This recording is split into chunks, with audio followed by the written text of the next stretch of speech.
In this video, we're going to cover some advanced settings for composing your knowledge stack.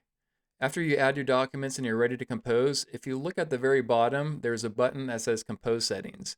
If you click on that, you're going to have some advanced options for composing your stack. The very first option is you can select a embedding model. We have a default one, so if you don't have an embedding model that's on your device, we have one that is just ready to go. I'm not going to go too deep into the embedding models in this video. I'm going to have a separate video that compares and contrasts the different embedding models that are available. For this video, we're just going to focus on the settings below.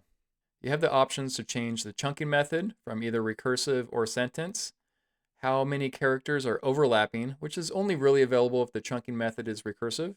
You can select the size of the chunks as well as the size of the chunks to ignore.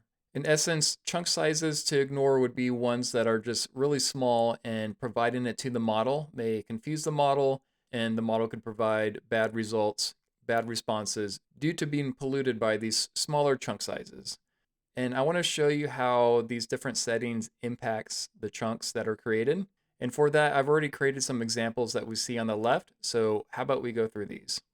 And for all these examples, for the most part, I've uploaded the same exact document, which is one of the text files for a Sherlock Holmes short story. So they're all going to be going off of the same source material, and I also used the same embedding model for each of these. Only thing I changed was the settings. Let's now click on the chunks visualizer. And for this document, with the settings set to recursive and with low chunks, meaning more specifically the character count in each chunk is lower.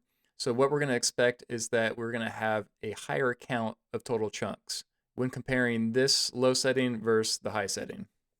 Let's scroll down a bit to see some of the main content here. So for this second chunk right here, this is a good example of really breaking down what recursive does. And what the recursive method is really a text splitting method that's looking for a good chunk of context. So there's a hierarchy of sorts where at a higher level, it wants to break up text by paragraphs. And from there, it's going to look from paragraphs down to line breaks. And then if line breaks is still too much, it's going to go down and break on sentences. And then if sentences is too much, it's going to look at breaking down from the words. And if that's too much, it's going to look at breaking down at the character level.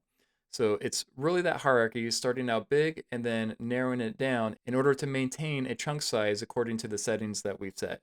And again, in this case, we want a lower character count for our chunk size. With this particular example being a story, we're going to see text splitting more around the paragraph level.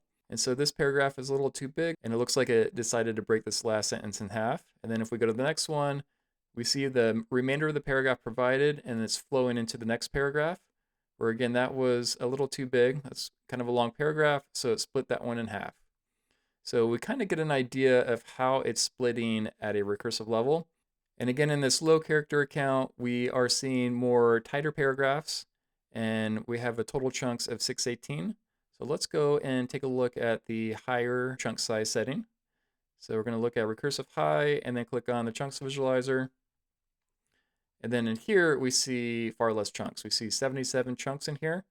And then with a higher setting, we're going to see a lot more content.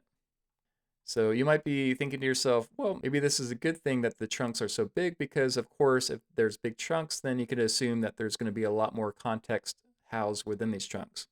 That's a pretty safe assumption, but the trade-off there is if you have these large chunks and you're sending this large chunks of data, because that's how RAG works, is once we're using RAG in a conversation, these large chunk sizes are going to be sent off to the model.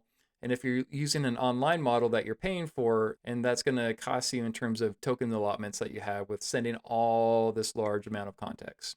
And a lot of times you probably don't really need to send a lot of context over to the model. What you really ultimately want to do is fine tune all these different settings to get chunks where if you're looking at it in the visualizer, the content within that chunk is going to be enough for the model to make good responses based off of.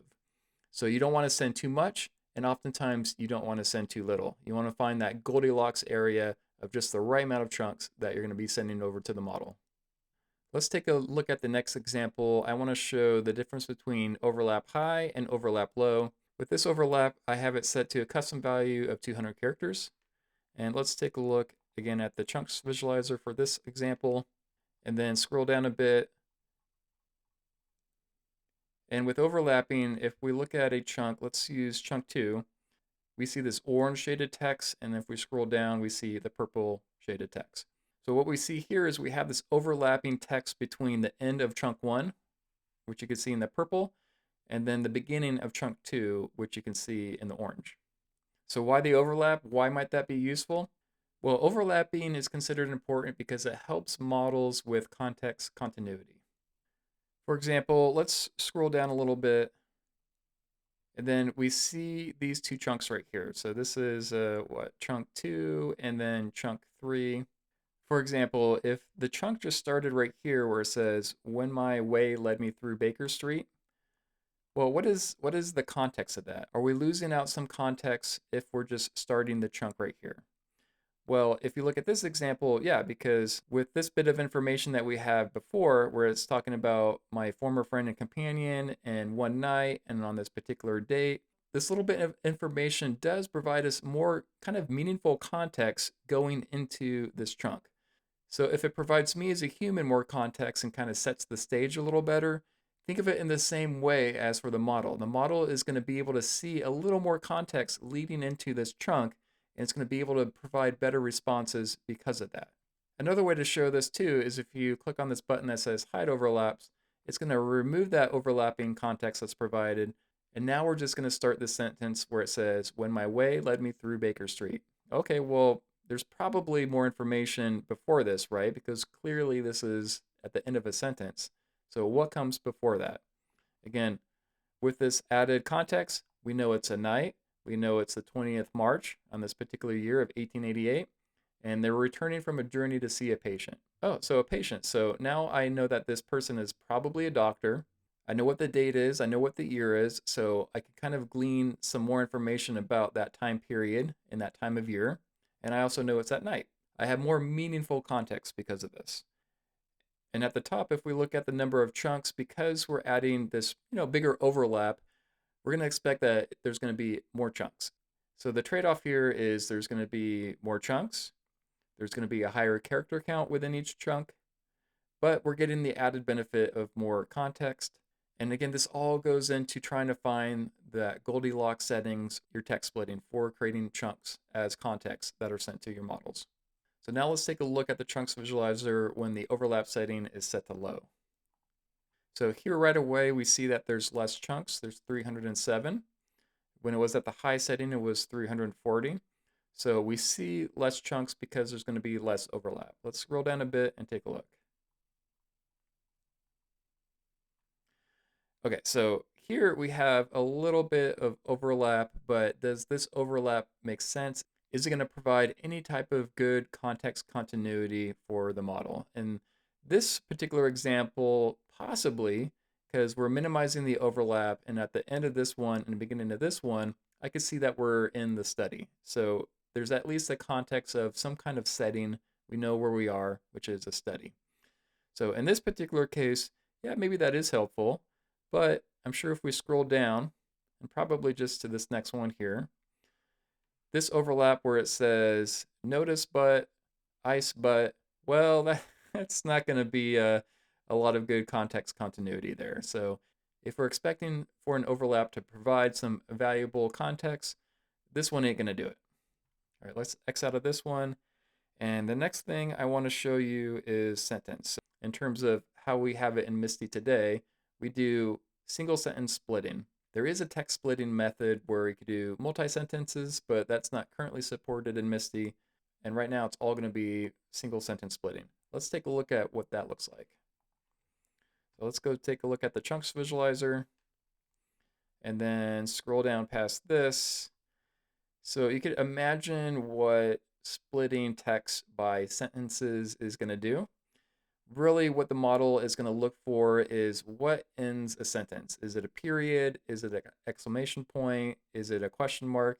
And those are going to delineate and separate out the chunks. So we can see sentence 1, sentence 2, sentence 3, so on and so forth. And so sentence splitting, is it going to be beneficial?